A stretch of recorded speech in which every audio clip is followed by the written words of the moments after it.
Praise the lord. యేసుక్రీస్తు వారి పరిశుద్ధమైన నామంలో మీ అందరికీ వందనాలు, శుభాలు తెలియపరుస్తూ ఉన్నానండి. సత్యమైతే అందరితో సమాధానంగా ఉండమని దేవుని వాక్యము సెలవిస్తుంది అని మనం బైబిల్ గ్రంథంలో చూసుకున్నప్పుడు సొలొమోన్ మహారాజ్ గారు ఉన్నారండి. ఆయన మొదట్లో దేవుని వాక్యానుసారంగా జీవించి దేవుని మందిరం కట్టించి ఆయన బాగున్నారు. మధ్యలో ఏం చేశారంటే అన్య భార్యలతో కలిసి అన్య దేవతలకు బలిపీఠాల గుళ్ళు కట్టించి పాపంలో పడిపోయాడండి.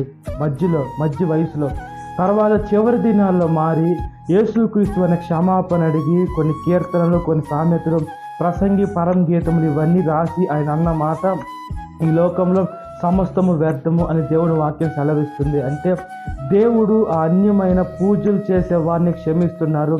మనము కూడా మనకి కొన్నిసార్లు కొన్ని వ్యక్తులను చూసుకున్నప్పుడు వాళ్ళని చూస్తే మన కోపము కలగచ్చు, ద్వేషం కలగచ్చు, పగ కూడా ఉండొచ్చు మనకు తెలియకుండానే. అయితే మనము వాళ్ళకి కీడు తలపెట్టాలని మనం చేయకుండా, మనం వాళ్ళతో మాట్లాడకుండా కొంచెం దూరంగా ఉన్నా పర్వాలేదేమో, కానీ మనము వాళ్ళ కుటుంబం కోసం ప్రార్థన చేయాలి.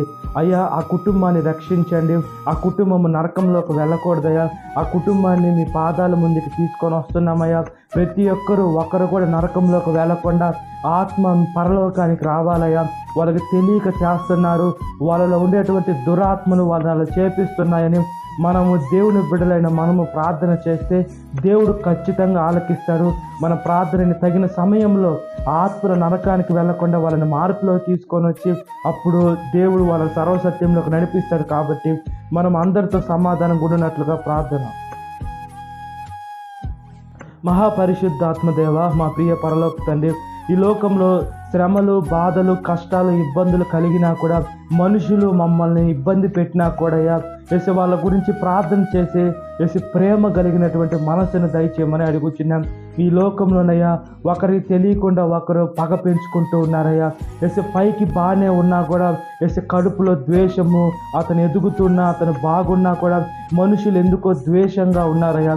వేసి మీరు సొలొమోన్ మహారాజు గారిని క్షమించారు. పూజలు, పునస్కారాలు చేశారు, ఆయన తెలియక చేయలే, తెలిసి చేసినా కూడా క్షమించి మీ పరిశుద్ధమైన గ్రంథాల్లో కొన్ని కీర్తనలు, కొన్ని సామెతలు, ప్రసంగి, పరం గీతలు మీ ఆత్మ ద్వారా ఆయన పట్టుకొని రాపించారు. ఆయనకు గొప్ప జ్ఞానం ఇచ్చారు. దాన్ని బట్టి మీకు స్తుతులు, స్తోత్రాలు. మేము కూడా ఈ లోకంలో జ్ఞానం కలిగి మీ ప్రేమ కలిగి జీవించే భాగ్యాన్ని ప్రసాదించండి. సాతాను శోధన ప్రతి ఒక్క బిడ్డని విడుదల దయచేయండి. ఈ వాక్యం విడిన ప్రతి ఒక్క బిడ్డని పేరు జ్ఞాపకం చేసుకోండి. ఈ దినకాలపు దీవెనతో నింపమని నజరేయుడైన యేసుక్రీస్తు వారి పరిశుద్ధమైన నామంలో మిక్కిలి వినయం కలుగుచున్న నా పరలోక తండ్రి, amen. Praise the Lord. God bless you. Have a great day.